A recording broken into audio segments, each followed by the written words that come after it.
നമസ്കാരം. The path is the goal എന്ന ഈ ഡിസ്കഷൻ സീരീസിന്റെ അടുത്ത സെഷനിലേക്ക് ഏവർക്കും സ്വാഗതം. നമുക്ക് ആദ്യം മെഡിറ്റേഷൻ ചെയ്യാം. കണ്ണുകൾ അടച്ച് ശാന്തമായിരിക്കൂ. ഭൂമി മാതാവിനോടും സർവ ചരാചരങ്ങളോടും കൃതജ്ഞത രേഖപ്പെടുത്തൂ.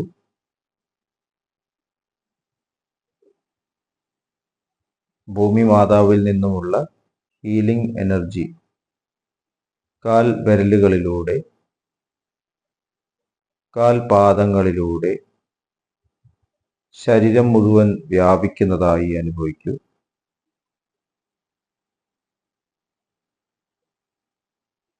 ഈ ഹീലിംഗ് എനർജി ശരീരത്തിലെ എല്ലാ ഭാഗങ്ങളെയും റിലാക്സ് ചെയ്യാൻ സഹായിക്കുന്നതായും അനുഭവിക്കൂ.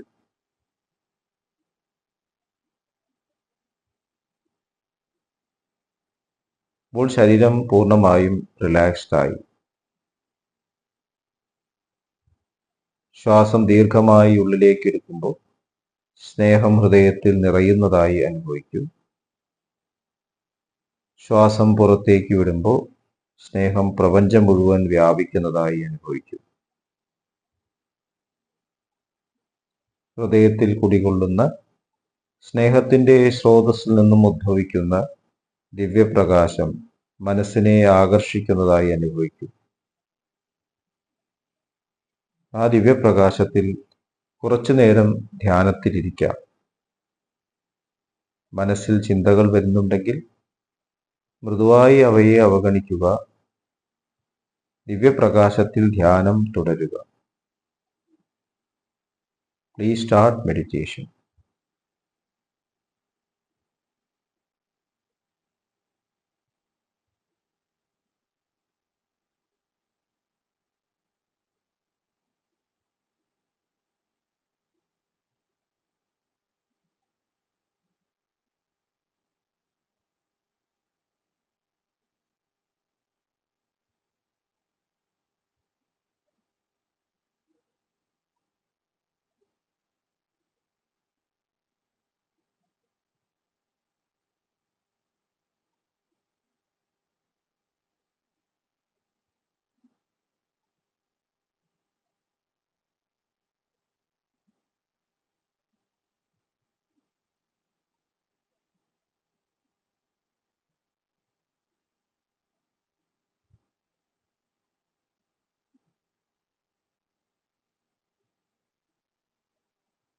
ഓക്കെ, ആ കണ്ടീഷൻ നിലനിർത്തി പതുക്കെ കണ്ണുകൾ തുറക്കും.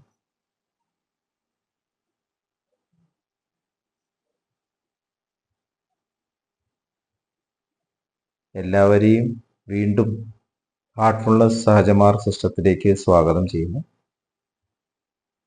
ഹാർട്ട്ഫുൾനെസ് സഹജമാർഗ് സിസ്റ്റത്തിന്റെ പ്രത്യേകത ഗുരുനാഥനിൽ നിന്നും ലഭിക്കുന്ന ട്രാൻസ്മിഷൻ ആണ് എന്ന് നമ്മൾ ഡിസ്കസ് ചെയ്തു. പ്രാണാഹുതി ഈ പ്രപഞ്ചത്തെ മുഴുവൻ നിലനിർത്തുന്ന പ്രാണസ്യ പ്രാണൻ. നമ്മൾ യഥാർത്ഥത്തിൽ എന്തുകൊണ്ടാണ് ജീവിക്കുന്നത്? ജീസസ് ക്രൈസ്റ്റ് പറഞ്ഞിട്ടുണ്ട്, മനുഷ്യൻ അപ്പം കൊണ്ട് മാത്രമല്ല ജീവിക്കുന്നത്. അപ്പൊ നമ്മൾ ഭക്ഷണം കഴിക്കുന്നതുകൊണ്ടോ, ശ്വാസം വലിക്കുന്നതുകൊണ്ടോ, ബ്ലഡ് സർക്കുലേഷൻ നടക്കുന്നതുകൊണ്ടോ, ശരീരത്തിലെ അവയവങ്ങൾ പ്രവർത്തിക്കുന്നതുകൊണ്ടോ, അതുകൊണ്ട് മാത്രമല്ല, അതുകൊണ്ട് തന്നെയല്ല ജീവിക്കുന്നത്. നമ്മൾ യഥാർത്ഥത്തിൽ ജീവിക്കുന്നത് ജീവന് നൽകപ്പെടുന്ന ഈ ജീവൻ പ്രാണസ്യ പ്രാണൻ. ആ പ്രാണസ്യ പ്രാണൻ ആണ് വേദ. അത് തന്നെയാണ് ഉദ്ഗീതം, അത് തന്നെയാണ് ശബ്ദ എന്നെല്ലാം സഹജമാർഗത്തിന്റെ ആദ്യ ഗുരുവായിട്ടുള്ള ലാലാജി മഹാരാജ് പറഞ്ഞിട്ടുണ്ട്. എക്വാവിറ്റെ ഓഫ് ലൈഫ് എന്നാണ് ചാരിജി മഹാരാജ് പറഞ്ഞത്. പരിശുദ്ധമായിട്ടുള്ള പ്രേമം എന്നും ട്രാൻസ്മിഷന് അദ്ദേഹം നിർവചനം ചെയ്തിരിക്കുന്നു. എല്ലാ ചരാചരങ്ങളെയും നിലനിർത്തുന്ന ആദിശക്തി എന്ന് നമ്മുടെ മാസ്റ്ററായിട്ടുള്ള ദാജി പറയുന്നു. ഇതെല്ലാം അർത്ഥമാക്കുന്നത് പരിപൂർണ ജ്ഞാനത്തിന്റെ ആ സ്രോതസ്. അതാണ് എല്ലാം ആയി മാറുന്നത്. അതാണ് എല്ലാത്തിനും അറിവും നൽകുന്നത്.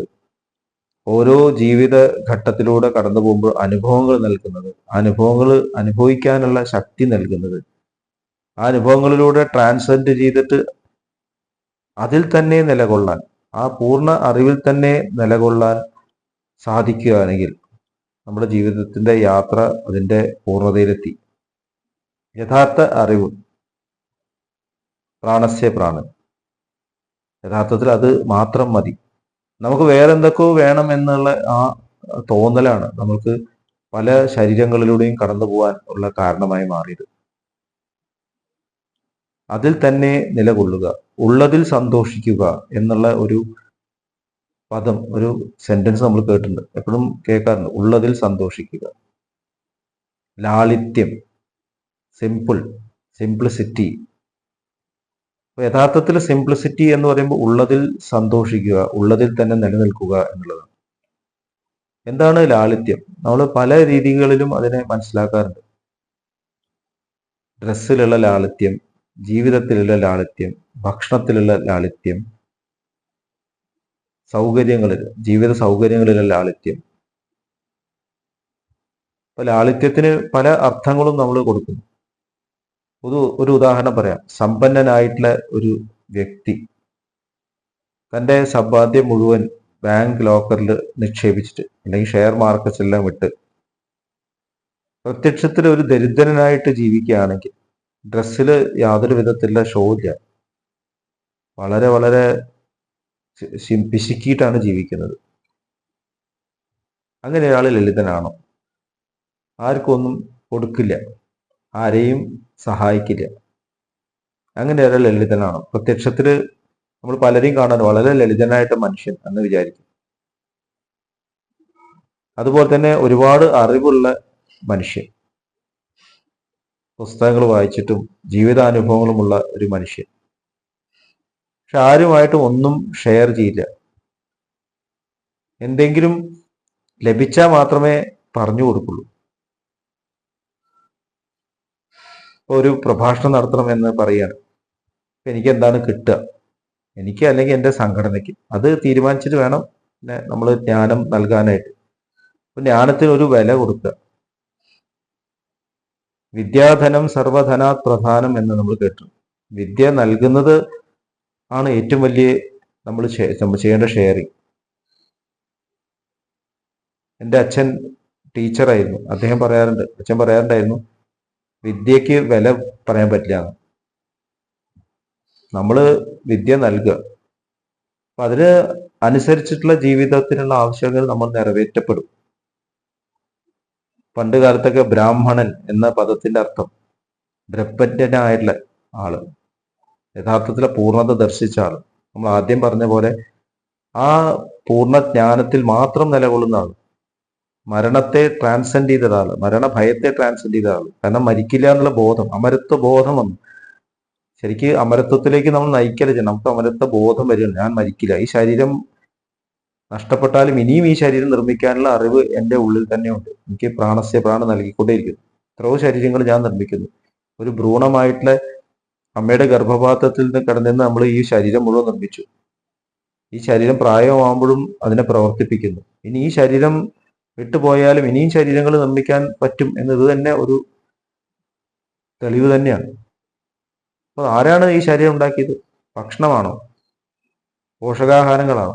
ആരാണ് എനിക്ക് ബുദ്ധി നൽകിയത്? പുറമേ നിന്ന് കിട്ടുന്ന എഡ്യൂക്കേഷനാണോ? ഇതിനെല്ലാം സ്വീകരിക്കാനും സ്വാംശീകരിക്കാനുമുള്ള കപ്പാസിറ്റി എനിക്ക് ലഭിച്ചിട്ടുള്ള എൻ്റെ യഥാർത്ഥത്തിൽ എൻ്റെ ഉണ്മ എന്ന് പറയുന്ന ആ പ്രാണനുണ്ട്. അതാണ് യഥാർത്ഥത്തിലുള്ള നോളജ്, വേദ എന്ന് പറയും. നമ്മൾ വേദം എന്ന് പറയുമ്പോൾ പറയപ്പെടുന്ന വാക്കുകൾ എന്നുള്ള അർത്ഥത്തിലാണ്. യഥാർത്ഥത്തിൽ വാക്കുകളിലൂടെ ഉച്ചരിക്കുമ്പോൾ അത് വേദം അല്ലാതെയായിട്ട് മാറും. ഭഗവാൻ ശ്രീകൃഷ്ണൻ ഭഗവത്ഗീതയിൽ പറയുന്നത്, ത്രൈഗുണ്യ വിഷയാ വേദ നിസ്ത്രൈഗുണ്യോ ഭവാർജുന. വേദങ്ങളുടെ അപ്പുറത്ത് പോകണമെന്നാണ്. കാരണം ഞാൻ തന്നെയാണ് വേദം. അഹമേവ വേദ്യോ, വേദാന്തക ഞാൻ തന്നെയാണ്. വേദവും ഞാനാണ്, വേദത്തിലൂടെ അറിയപ്പെടുന്ന ഞാൻ. അപ്പൊ യഥാർത്ഥത്തിൽ ഉണ്മ അതാണ് എൻ്റെ സത്ത. അപ്പൊ അതിൽ തന്നെ നിലകൊള്ളുക എന്നുള്ളതാണ് യഥാർത്ഥത്തിൽ ബ്രാഹ്മണന്റെ സ്വഭാവം. അപ്പൊ അങ്ങനെയുള്ള ഒരാൾ ജ്ഞാനം നൽകിക്കൊണ്ടേയിരിക്കുന്നു. അപ്പോൾ സൊസൈറ്റിക്ക് ഇങ്ങനെ ഒരാളുടെ ആവശ്യമുണ്ട്. അങ്ങനെ ആളെ നിലനിർത്തും. അവർ വരുമ്പോൾ തന്നെ ആൾക്കാർ എണീറ്റ് നിൽക്കും.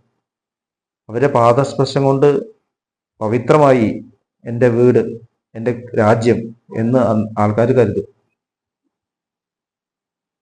അപ്പൊ ആ ഒരു കണ്ടീഷൻ ഒന്ന് ആലോചിച്ച് നോക്കും. നേരെ വെച്ച് ബ്രാഹ്മണന് വേറെന്തൊക്കെയോ വേണം എന്ന് തോന്നുകയാണെങ്കിൽ അത് ബ്രാഹ്മണൻ അല്ലാതെയായിട്ട് മാറും.